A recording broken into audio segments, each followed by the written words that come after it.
Hello everyone, I am Irshad sir. अपने channel पे आपका फिर एक बार स्वागत करता हूँ। तो बच्चों, आज हम लेक्चर नंबर 3 स्टार्ट करने वाले हैं और जिसमें आज हम स्टार्ट करने वाले हैं डायमेंशन एनालिसिस।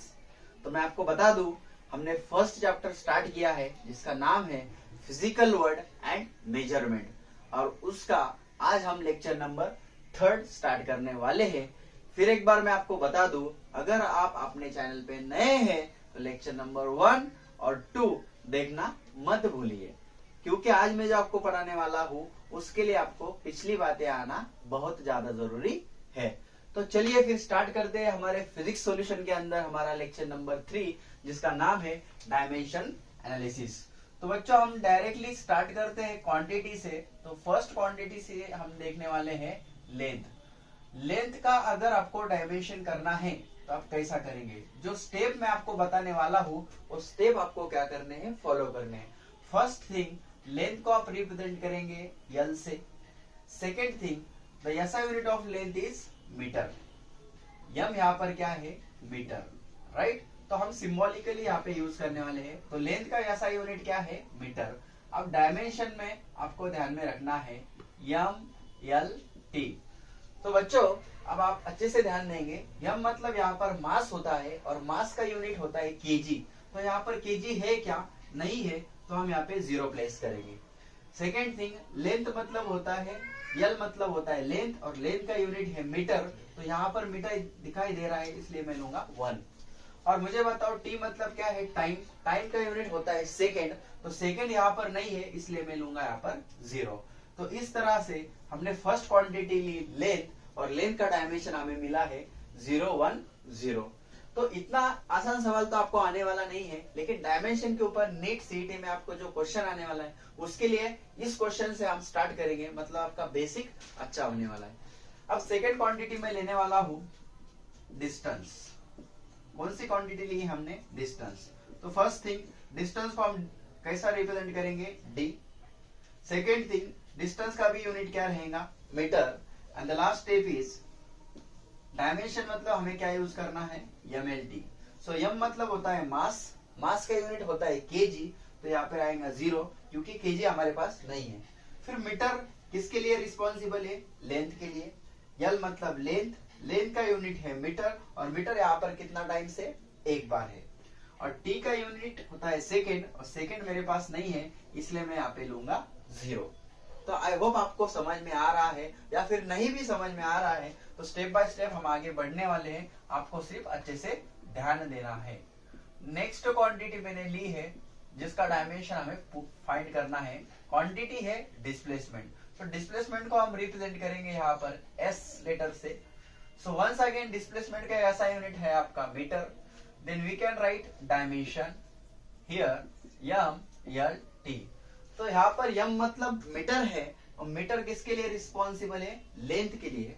तो फिर यहाँ पे m और t आपका क्या होने वाला है? 0। फिर एक बार आपको बता दूं, m मतलब होता है मास, मास का यूनिट होता है केजी, यहाँ पर नहीं है इसलिए मैंने 0 लिया है।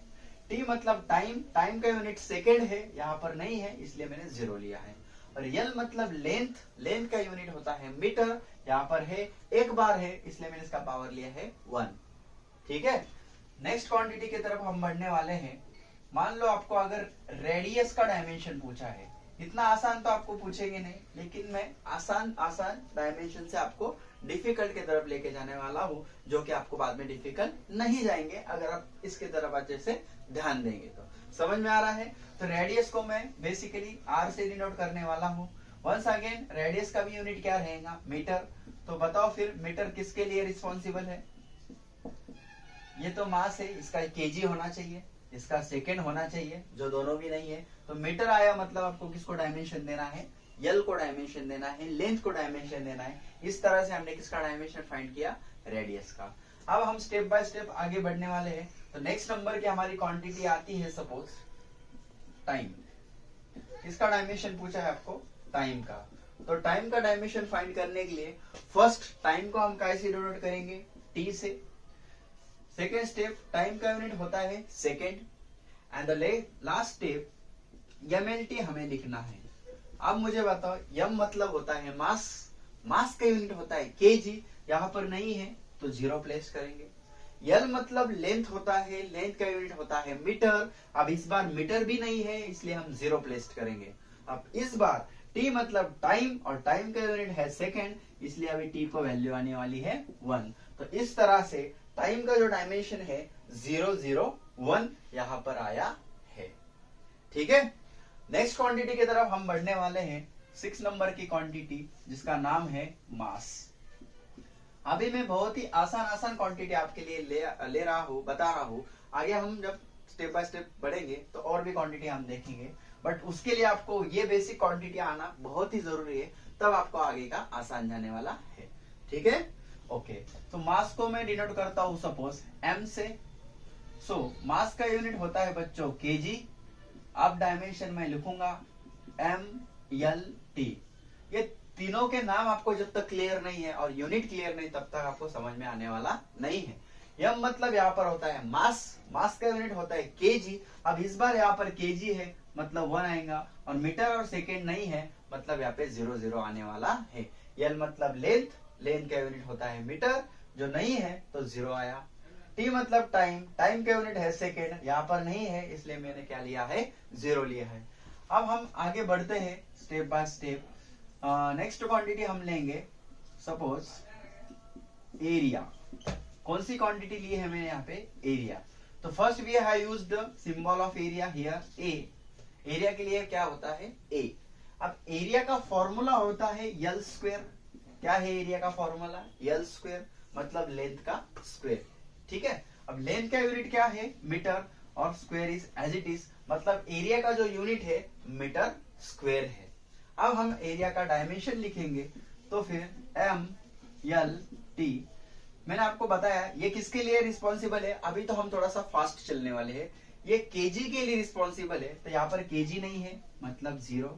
ये भाई साहब हमारे मीटर के लिए रिस्पॉन्सिबल है, यहाँ पे मीटर है और पावर 2 है इसलिए यहाँ पे आएगा 2। और ये जो भाई साहब ये सेकेंड के लिए रिस्पॉन्सिबल है, तो सेकेंड नहीं है मतलब यहाँ पे आएगा 0। तो इस तरह से हमने एरिया का डायमेंशन फाइंड किया है जो आया है 0 to 0। Now will take next quantity that is volume. Next quantity हमने देखनी है अभी वॉल्यूम। वॉल्यूम के लिए हम कैपिटल V लेटर यहाँ पर यूज करेंगे। अब वॉल्यूम मतलब क्या होता है लेंथ का क्यूब। अब लेंथ का क्यूब मतलब आपका वॉल्यूम है, तो लेंथ का वंस अगेन यूनिट है आपका metre. So metre cube is the unit of volume. तो वॉल्यूम का ऐसा यूनिट क्या आया है मीटर का क्यूब। तो डायमेंशन हम यहाँ पर देखेंगे उसका MLT। मैं फिर एक बार बता दूं आपको, यम मतलब मास, मास का यूनिट है केजी, है क्या नहीं है मतलब 0। यल मतलब लेंथ, लेंथ का यूनिट है मीटर, 3 टाइम्स है मतलब यहाँ पे आएगा 3, और टाइम के लिए आएगा 0 क्योंकि टाइम का यूनिट सेकेंड है जो कि यहाँ पर नहीं है। तो आई होप आपको अभी थोड़ा थोड़ा समझ में आ रहा है। 9 नंबर का क्वांटिटी हम देखने वाले हैं स्पीड।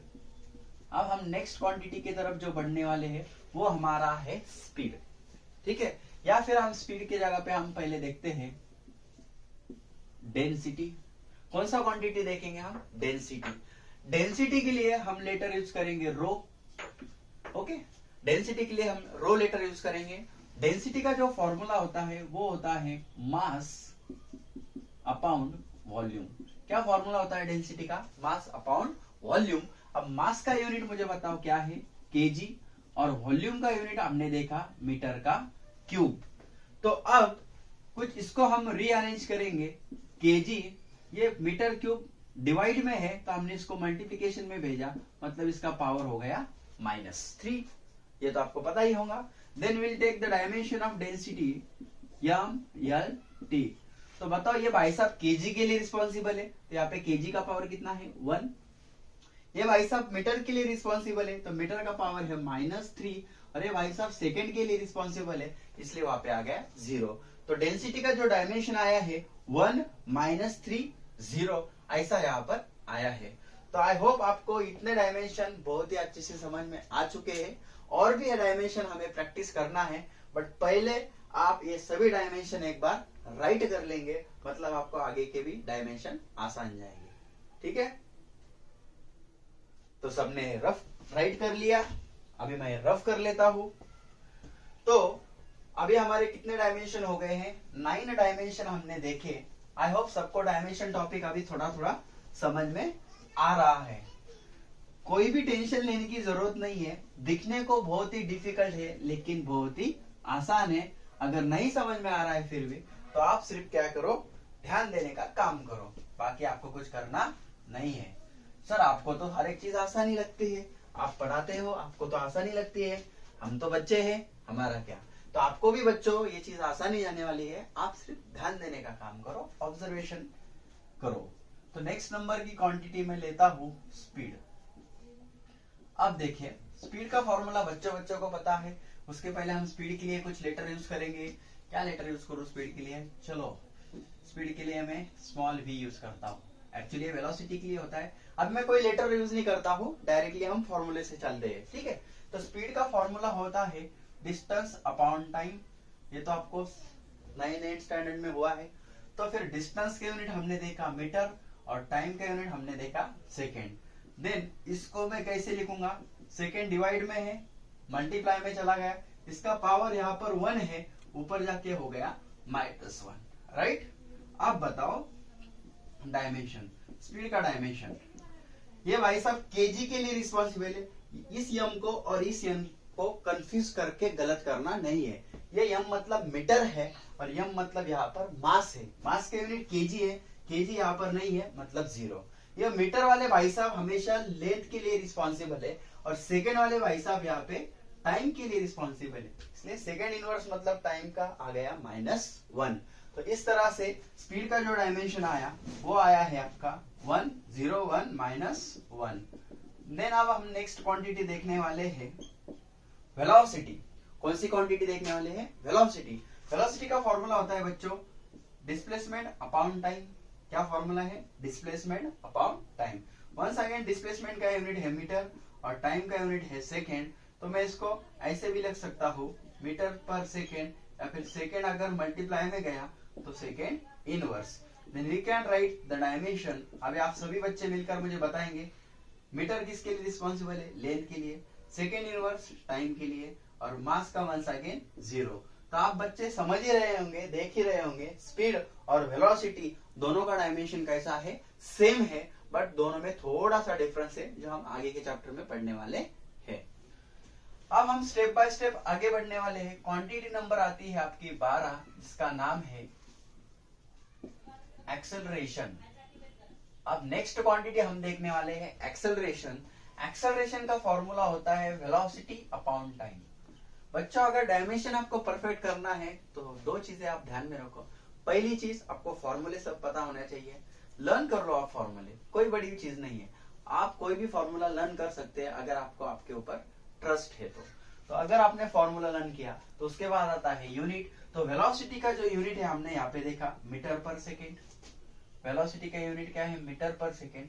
वेलोसिटी का यूनिट है मीटर पर सेकेंड और नीचे टाइम है, टाइम का भी यूनिट क्या है? सेकेंड। तो कुछ इस तरह से एक्सेलरेशन का जो यूनिट है वो है मीटर पर सेकेंड का स्क्वायर। और हम इसको कैसा अरेंज करेंगे? जो सेकेंड स्क्वायर है डिवाइड में, मल्टीप्लाई में चला जाएगा तो उसका पावर क्या हो जाएगा? माइनस। प्लस पावर ऊपर जाके माइनस होता है, माइनस पावर ऊपर जाकर प्लस होता है। Then we can write the dimension here. फिर एक बार हम बेसिक से चलेंगे। यम मतलब होता है मास, मास का यूनिट होता है केजी, यहाँ पर नहीं दिखाई दे रहा है, 0 लेना है।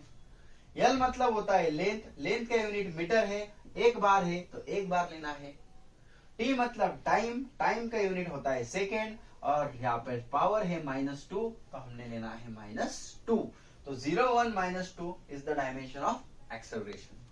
Now we'll take the next quantity, that name is force. बच्चों अगर आपको डायमेंशन अगर स्पीडली सॉल्व करना है, फास्ट सॉल्व करना है, तो अब जो डायमेंशन मैं बताने वाला हूँ फोर्स, आप उसके तरफ अच्छे से ध्यान देंगे या फिर आप उसका डायमेंशन आप लर्न कर लेंगे। मतलब फ्रैक्शन ऑफ सेकेंड में, कम से कम टाइम में आप कोई भी एमसीक्यू जाने दो डायमेंशन के ऊपर, आप कम समय में उसको सॉल्व कर सकते हैं। क्योंकि फोर्स ऐसी क्वांटिटी है जो ज्यादा से ज्यादा जगह पर आपको मिलने वाली है, ज्यादा से ज्यादा फॉर्मूले में फोर्स क्वांटिटी आपको मिलने वाली है।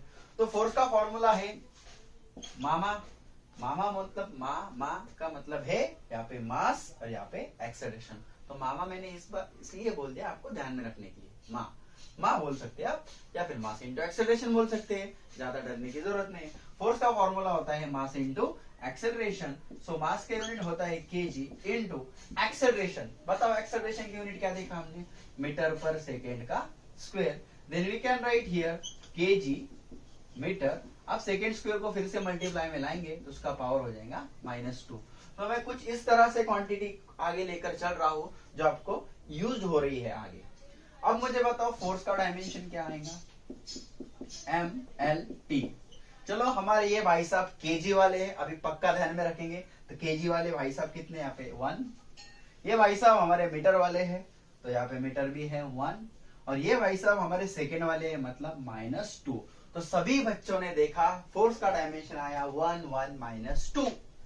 तो आई होप ये डायमेंशन जो है सब बच्चे लर्न कर लेंगे। फोर्स का डायमेंशन होता है 1 1 -2। ठीक है, तो आगे बढ़ते हैं हमारे नेक्स्ट डायमेंशन की तरफ जिसका नाम है एनर्जी। जिसका नाम है एनर्जी। तो आप थोड़ा सा आगे बढ़ेंगे। एनर्जी का फॉर्मूला होता है फोर्स इंटू डिस्प्लेसमेंट। क्या फॉर्मूला होता है, फोर्स इंटू डिस्प्लेसमेंट। अब मुझे बताओ फोर्स का डायमेंशन मैं डायरेक्टली ले सकता हूं, बरोबर है क्या, पूरा इतना स्टेप आगे करने की जरूरत नहीं है। फोर्स का डायमेंशन हम याद करेंगे 1 1 -2 इंटू डिस्प्लेसमेंट। डिस्प्लेसमेंट का यूनिट क्या होता है, मीटर। और मीटर के लिए डायमेंशन आएगा आपका L1। तो इस तरह से मेरा एनर्जी का डायमेंशन बन जाएगा, या में यहाँ पे आ जाएगा 1, यहाँ पे L इंटू L। तो हमने एक ही बार L लेना है, मल्टीप्लीकेशन में बेस 2 बार है, एक ही बार लेना है। इसका पावर 1, इसका पावर 1, मतलब कुल मिलाकर पावर हो गया आपका 2। और टाइम है आपका यहाँ पे -2। मतलब एनर्जी का डायमेंशन हमने बहुत ही कम समय में यहाँ पे सॉल्व किया। मतलब फॉर्मूला है फोर्स इंटू डिस्प्लेसमेंट। फोर्स का डायमेंशन अगर आप लर्न करते then you can get directly the dimension of energy, that is 1 2 -2। नहीं समझ में आया फिर एक बार आप ध्यान दो, हम डायमेंशन लेंगे वर्क का। वर्क और एनर्जी दोनों का डायमेंशन सेम ही आता है। देखो वर्क का फॉर्मूला फिर एक बार क्या है, फोर्स इंटू डिस्प्लेसमेंट। यही चीज फिर से बता रहा हूं, वर्क का फॉर्मूला है फोर्स इंटू डिस्प्लेसमेंट। तो सभी बच्चों ने फोर्स का डायमेंशन लर्न किया, मेरे साथ साथ बोलो 1 1 -2, that is the dimension of force. अब मुझे बताओ यस मतलब डिस्प्लेसमेंट, और डिस्प्लेसमेंट के यूनिट मीटर है, मतलब इसका डायमेंशन आएगा L1। अभी देखा ना हमने, यस मतलब डिस्प्लेसमेंट, डिस्प्लेसमेंट का यूनिट मीटर, और मीटर मतलब किसको डायमेंशन आएगा, L को आएगा।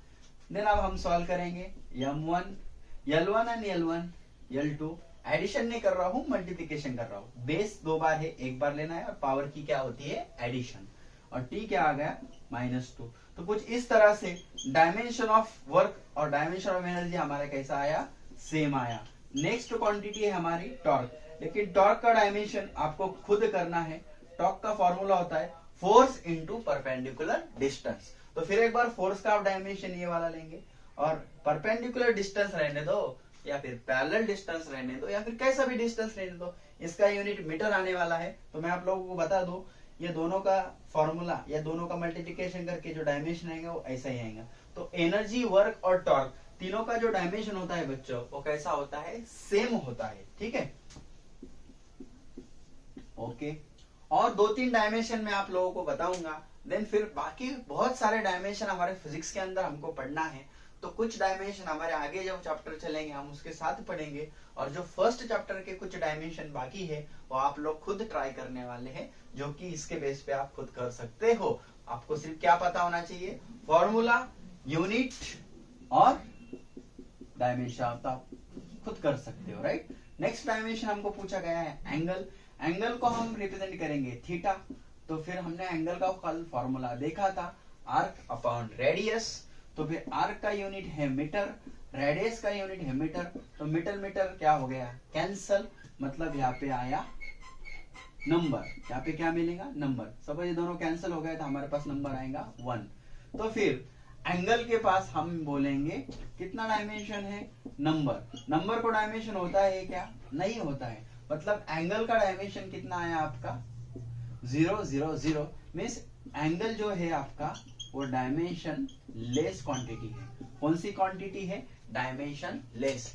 कल के लेक्चर में मैंने आपको बताया था, लेक्चर नंबर 2 में मैंने आपको बताया था, एंगल एक ऐसी क्वांटिटी है जिसके पास यूनिट तो है लेकिन डायमेंशन नहीं है। उसका डायमेंशन 0 0 0 आता है, मतलब डायमेंशन लेस आता है।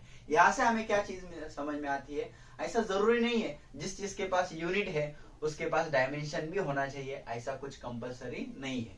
ऐसा आपको मल्टीपल चॉइस क्वेश्चन में पूछ सकते हैं। तो एंगल का आपको समझ में आ रहा है, एंगल का यूनिट होता है रेडियन, बट उसके पास कोई भी डायमेंशन नहीं है। मतलब ऐसा जरूरी नहीं है अगर यूनिट है तो डायमेंशन भी होना चाहिए। कुछ क्वांटिटी ऐसी है जिनके पास यूनिट तो है लेकिन डायमेंशन नहीं है। तो आपको ऐसा भी सवाल कर सकते हैं, अगर कोई क्वांटिटी के पास डायमेंशन नहीं है तो उसके पास यूनिट भी नहीं है। क्या लगता है आपको, ऐसा हो सकता है? मतलब किसी क्वांटिटी के पास डायमेंशन नहीं है तो इसका मतलब उसका यूनिट है क्या नहीं है? तो थोड़ा सा इसके ऊपर सोचो और आप बताओ। तो मैं आपको बता दूंगा, जिस क्वांटिटी के पास डायमेंशन नहीं है उसके पास यूनिट नहीं है, ऐसा कभी भी नहीं हो सकता। क्योंकि यहाँ पे देखो, एंगल हमने देखा जिसके पास डायमेंशन नहीं है लेकिन यूनिट है कि नहीं है। तो ऐसा जरूरी नहीं है जिसके पास डायमेंशन नहीं है उसके पास यूनिट नहीं है। यही क्वेश्चन मैंने आपको घुमा के बताया है। तो इस तरह से हमने 17 डायमेंशन क्लियर कर चुके हैं। आई होप आपने ये लिख लिए होंगे। और भी कुछ डायमेंशन है जो आपको मैं बताने वाला हूँ, कुछ 2 या 3 डायमेंशन और हम प्रैक्टिस करेंगे और आज के लेक्चर को हम यहाँ पर समाप्त करने वाले हैं। तो आपको सिर्फ ज्यादा नहीं और 5 मिनट आपको लेक्चर की तरफ अच्छे से ध्यान देना है। तो हमारी 18 नंबर की क्वांटिटी आती है सरफेस टेंशन। कौन सी क्वांटिटी है? Surface tension. तो बच्चों टेंशन लेने की बिल्कुल जरूरत नहीं है। सरफेस टेंशन के लिए पहला फॉर्मूला आएगा फोर्स पर यूनिट लेंथ। क्या है सरफेस टेंशन का formula? Force per unit length. ये सभी चीजें हम नेक्स्ट चैप्टर में 11-12 में पढ़ने वाले हैं। फिलहाल हम डायमेंशन देख रहे हैं। Force per unit length is the formula of surface tension. तो आप मुझे बताओ, फोर्स का डायमेंशन आपने लर्न किया क्या नहीं किया? अगर नहीं किया तो लर्न कर लो। 1 1 -2 अपॉन लेंथ का डायमेंशन सबको पता है L1 होता है। तो यहां से क्या होगा बताओ? M1 as it is. L1 directly cancel हो जाएगा, मतलब L कितना बचेगा? 0 और T कितना बचा? -2। तो इस तरह से सरफेस टेंशन का जो डायमेंशन है 1 0 -2 ऐसा यहाँ पर आया है। और हम आगे देख सकते हैं हमारी नेक्स्ट क्वांटिटी जो है वो है इम्पल्स। इम्पल्स का फॉर्मूला होता है फोर्स इनटू टाइम, और फोर्स का डायमेंशन फिर एक बार सबने लर्न किया 1 1 -2, और टी का डायमेंशन होता है टी, क्योंकि टाइम का यूनिट है सेकेंड, सेकेंड मतलब टी को डायमेंशन जाएगा। तो कैलकुलेशन आएंगे M1 as it is, L1 is also as it is. Multiplication में बेस सेम है, एक बार लेना है, और पावर की एडिशन या फिर सब्सट्रैक्शन। तो यहाँ पे -2 + 1 मतलब -1 यहाँ पे कैलकुलेशन आने वाला है। तो इम्पल्स का डायमेंशन आया है 1 1 -1। एक लास्ट डायमेंशन